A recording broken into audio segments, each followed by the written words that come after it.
I love this quote by John Legend from his song, Glory. It takes the wisdom of the elders and the young people's energy. If you think about many movements of change throughout history, it's often the young people that are at the front of that movement, of the front of acting and living out change in the world. If you think about the civil rights movement, it was the young people who were sitting at lunch counters in the sit-ins bringing about change during the civil rights movement. It was the young people who were marching across the bridge in Selma. And long before Rosa Parks ever refused to give up her seat to a white woman on the bus, young 15-year-old Claudette Colvin was the first to do this action. Claudette Colvin was just 15 years old when she refused to give up her seat to a white woman on the bus in Montgomery, Alabama. You see, Claudette, only being 15 years old, still knew that she was created in the image of God, that she had sacred and profound worth as a child of God. And she knew her constitutional right, because actually when the police were dragging young Claudette Colvin off the bus in Montgomery, Alabama, she was shouting, "It is my constitutional right." But even in the midst of her young protest, the civil rights leaders of the movement at that time remained silent because they were afraid. They were afraid that Claudette was too young, too poor, and too dark-skinned to be the face of the movement to end segregation in Montgomery, Alabama. And so instead they chose to go with Rosa Parks. But when all was said and done, and segregation was finally ended in Montgomery, it wasn't Rosa Parks' name that was on that case. It was 15-year-old Claudette Colvin's name that was on that case. You see, young 15-year-old Claudette, she didn't just believe in justice, she acted for justice. She didn't just talk about justice, she risked and staked everything for justice. And I think her story inspires us today of how do we have faith that doesn't just give lip service, but actually propels us to action in the world, to seek justice even when it costs us the most.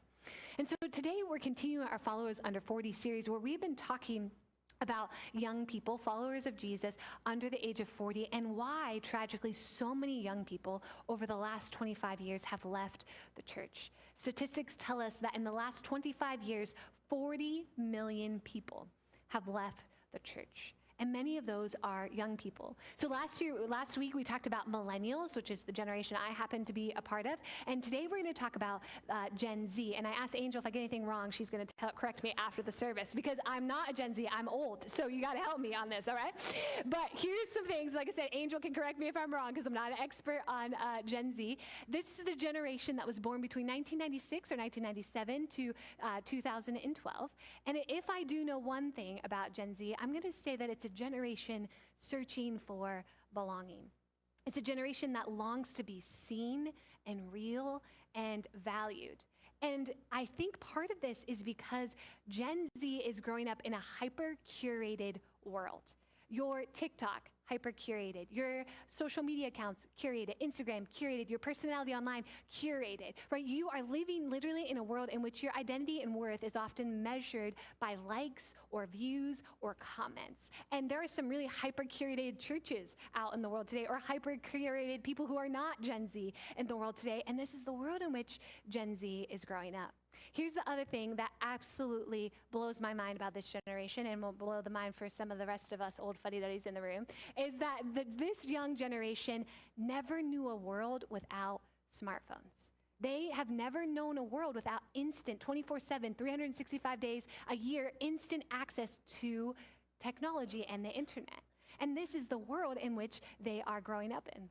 In fact, also Gen Z is one of the most diverse generations. 50% of Gen Z identify as BIPOC, Black, Indigenous people of color, with 25% identifying as Hispanic, Latino. They are more likely to have parents who were not born in the US. They are more likely to have parents that identify as LGBTQIA+ community, or they may identify that way as well. They are being raised by Gen X and older millennials who, due to our own trauma and upbringing and concerns about safety and security, are known often as helicopter parents. And so Gen Z is less likely to have a driver's license when they turn 16. They're less likely to drink alcohol, and they're less likely to engage in teenage sex. So this is a little picture about Gen Z and the world in which they are growing up in. And before we go too much farther in this message that is specifically talking about Gen Z, I also just want to say up front for all of us, regardless of how young or old we are, or perhaps you're thinking about people you know that are of this generation in your life, I want to go up front and say this, that God does not require a filter. God does not require a performance. God sees you, and God knows you, and God loves you. That there is absolutely nothing you can ever do to separate yourself from God's unconditional, incredible, crazy, extravagant love for you. And when I think about this generation, and really when I think about all of us, the passage that comes to mind for me is Psalm 139, beginning in verse 13 says this, "For it was you, God, who formed my inward parts. You knit me together in my mother's womb. I praise you, for I am fearfully and wonderfully made. Wonderful are your works, God. I know that very well. My frame was not hidden from you when I was being made in secret, intricately woven in the depths of the earth. Your eyes beheld my unformed substance. In your book were written all the days that were formed for me, when none of them as yet existed." That this is one of the most intimate passages in all of the Bible of thinking about God creating us in our mother's womb. I think about this little image of like a woman doing cross stitch or some needle point, right? God intricately shaping and creating us and forming us in our mother's womb. That God cares deeply about us, that none of us are an accident, that God has a purpose and a plan for our lives. And this is so important because in the world in which we live today, our identity is often subscribed to brands or image or likes or comments, but instead of all of that exterior stuff, God says, I know and see and love and value you. I have created you and I don't make mistakes. That we are all fearfully and wonderfully made. This Hebrew word that we translate as fearfully doesn't mean scared, but instead means sacred, as set apart for special or reverence, that there is something sacred in all of us. The spark of the divine is stamped on our DNA, that we are not just physically, fearfully and wonderfully made, but that God has shaped our very essence, our souls and our spirits and our emotions, that God has carefully crafted and created us with awe and reverence, that there is something sacred and holy and special and unique about each one of us. And this is super important, I think, for Gen Z and for all of us because we live in a world in which so many people have opinions about us, of what we should think or do or say or look like. Our parents might have one view of what we should do, our friends another, social media another, culture another, and for especially Gen Z, this is very anxiety producing. In fact, 90% of Generation Z struggles with anxiety due to social media and technology use. And think about it, it makes sense, right? If they live in a world that's hyper curated, that you just want to have that perfect persona, especially online, then that's going to lead to constant comparison and self-doubt and insecurity and anxiety. And so picture with me for a moment a young Gen Z, a young teenager or 20-something walking into a church for the first time, if they even go to church, and they walk into church and they hear a message based on shame or guilt. Knowing what we know about this generation, is that going to lead them closer to Jesus or further away from Jesus? If they hear a message just about shame and guilt, isn't that just going to burden onto them more insecurity and anxiety that they already face 24/7 every day of their lives? And so when we look at Psalm 139, I think God says this. God says, before anyone ever had an opinion about you, before there was ever any judgment or pressure to perform or conform, God already made a decision about you. Before the world started telling you to be skinnier or smarter or cooler, before there was social media and likes and comments and posts, God already called you good. That you are good. And you are loved by God, that God is crazy about you. That I think church needs to be a place where you don't have to edit yourself to belong. That you simply come as you are. There's no performance, there's no filters, there's no judgment. That you are welcomed here, that you belong simply because you are God's intentional creation. that you don't have to achieve or produce to belong as a part of God's family. You belong simply because you exist, because you are created as a child of God, and God has called you good. But Gen Z has a very complicated relationship with the church, right? Because God has often said, hey, you belong, I love you, I've created you. But sometimes the church hasn't always said the same thing. Sometimes we've led with guilt and shame, and we have to stop basing our faith on guilt and shame and instead base it on love and forgiveness and healing and radical transformation and acceptance and belonging in the world. Or else we risk losing an entire generation who's simply looking for a place to belong, where they can be real and authentic to who they are. And the Generation Z's complex relationship with the church begins with the fact that 64% of this generation has no church experience whatsoever. They have nothing to do with the church. And then also, if you remember at the beginning, I said that they are the most diverse generation. And so picture a young Gen Z student or person or young adult walking into a church, and they look around and it's all a bunch of white people, and they don't see any diversity in the room. And I think as United Methodists, we have to deal with our own history and our own statistics, where 96% of United Methodist congregations in America are white. And Gen Z is not looking for performance diversity. They're not looking for fragility. They're looking for us to name the sin of racism and to work against it to find liberation and healing in the world. Because here's what I know about Gen Z is that this is a generation that cares deeply about justice. 86% of teens believe in standing up for justice. 3 in 4 have already actively taken a stand against racism. There was a study done of 39,000 Gen Z people, and Barna reported that 88% recognized Black Americans are treated unfairly, and 90% supported the Black Lives Matter movement. Now, let me pause here for a moment, because some of you are like, oh my gosh, she said Black Lives Matter. I'm anxious, right? And that's okay. I want to pause it for a moment, because it's okay if you disagree with Gen Z. It's okay if you have a different perspective or opinion or point of view. What is important is that we love and we welcome and make space for this generation, that they too can feel like they belong. That there's a seat and a table for all of us, no matter our perspective, our opinion, our point of view, or our age, that all of us belong as a part of God's family. Because this is a generation that is seeking change now. They don't just want change someday on a sweet by and by. They want to change the world today. And they want to know what the church is doing about it. They want to know, are we practicing what we preach? Are we putting our faith into action? What are we doing about the widows and the poor and the marginalized and the oppressed and those on the margins? How are we living like Jesus? Are we making the world a better place simply by living out our faith? Do we offer a better vision for our lives and for the world because of following the way of Jesus? And so Gen Z is not playing games. They want to make a difference in the world. They don't want to just come to church and hear a good message and sing some songs and then go home and live out the rest of the week. They want to know, what is the church doing to change the world? And they want to be a part of that. And this makes it really excited about this generation, because they capture, I think, the very heartbeat of God.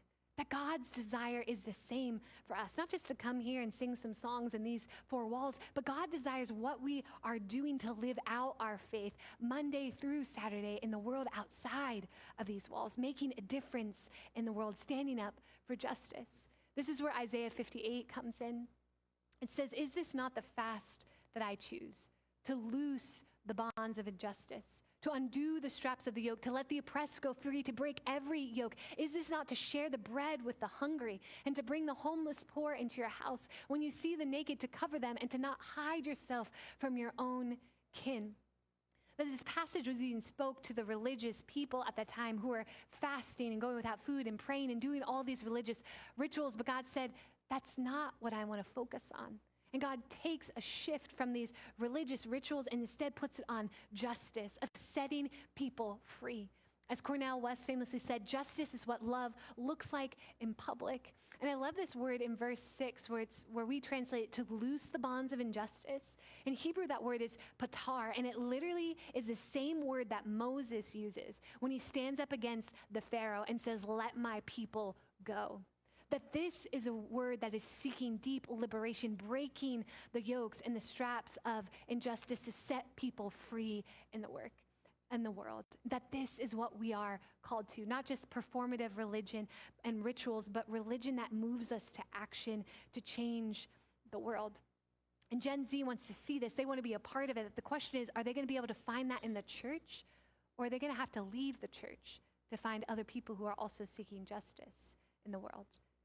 And if they feel like they have to leave the church just to seek justice, that breaks my heart, because justice is the heartbeat of God. As we see in James 2, it says, "What good is it, my brothers and sisters, if someone claims to have faith but does not have works? Surely that faith cannot save, can it? But if a brother or sister is naked and lacks daily food, and one of you says to them, 'Go in peace, keep warm, and eat your fill,' and yet you do nothing to supply their bodily needs, what good is that?" So faith by itself, if it has no works, is dead. Faith, if it doesn't lead us to action outside of these walls, is dead. It's not just enough to say we love Jesus. We have to embody the love and way of Jesus. It's not just enough to say, hey, we like and love people. We need to live out loving people, even our enemies. And some people are critiquing Gen Z for their stand for justice. They say they're too sensitive, too emotional, that they care too much. But instead, I think they are echoing the very heartbeat of God, of desiring justice for all people. That they aren't just speaking about their faith, but they're living their faith, that they're putting their faith into action, that they seek to change the world. Because I believe that God's desires for us is not just to see injustice and scroll by it, or not just to hear about injustice and not do anything about it, or not just to talk about it, but to actually live out our faith. So if that's what God desires for us, to change the world together, then how do we do this? How do we embody a kind of faith that Gen Z and all generations want to be a part of, a faith that moves us to action? And I would say first, we need to create spaces of radical belonging. We don't just need to say like the cute little churchy tagline that all are welcome, which we even say here at Hope Church, but we need to actually live that out. To live out our core values that we say here, that we are growth oriented, that there's always room for one more, that we say as a church, one of our core values is diversity, that we believe all are truly welcome and there's a seat at the table, that we don't just give lip service to that, but that we live that out. And we're willing to be a space where all people can feel welcomed and belong as a part of God's family. That this is a place of no filter, no judgment, no performance, that all of us, and especially Gen Z, can lay down the struggle of trying to be perfect and produce and achieve, and lay that down simply to be welcomed and belonged as a part of God's family, because they are a child of God, created in God's image. I think the second thing is to move from words to action. We might like to talk about our faith. We might like to post about injustice on social media or say we care about a certain cause, but if we don't do anything about it, then our faith is dead. So it's not just about posting, but it's about actually putting our faith into action. It's not just saying, like in the James passage, oh, go well, be fed and blessed as you go on your way. It's helping people who are in need. And I love that about Hope Church, because we do so much to support this community every single week.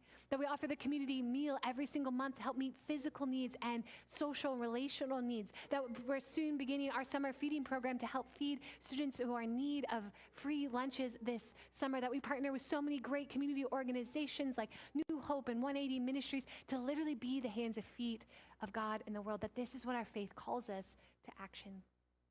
And then lastly, I'd say to empower Gen Z to be the church now. That Gen Z, you don't have to wait to graduate to lead us. You don't have to wait to grow up to be a part of the movement of change, but you can be a part of the change now. And those of us around here that have gray hairs and are old fuddy-duddies like me and older, we are looking for you to lead us, to help us seek justice together, to build bridges together, that we want to know how we can support and pray for you and be on your team as we seek to transform the world together. So if we are going to embody this kind of faith, I think we have to ask ourselves, do we have a faith of radical belonging? A faith that is creating spaces for all people to know that they are loved and seen and valued by God, that they are children of God, created in the very image of God? And do we have a faith that acts? A faith not that we just talk about or that we pay lip service to on a Sunday morning, but that changes how we interact and live our everyday lives. Because church, let me tell you something. Gen Z, I think, would tell us we don't need any more curated Christianity. We have enough curated content in the world. We don't need any more curated Christianity. Instead, we need bold and authentic and powerful faith, because that kind of faith, friends, I believe, can change the world. Let's pray.